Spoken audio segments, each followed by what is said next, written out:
Аржюри, лешие, жили в лесу.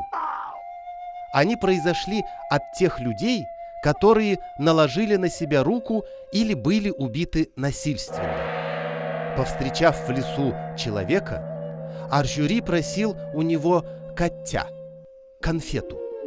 Если у того не было коття, Аржюри вырывал у него зубы.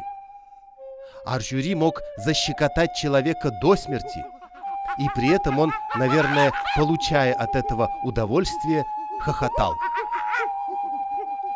Если по дороге повстречается Аржюри, надо сказать «в гору». Тогда Аржюри отстанет и не сможет догнать.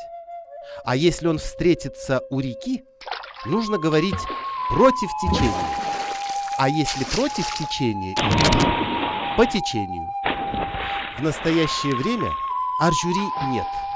Их всех молния.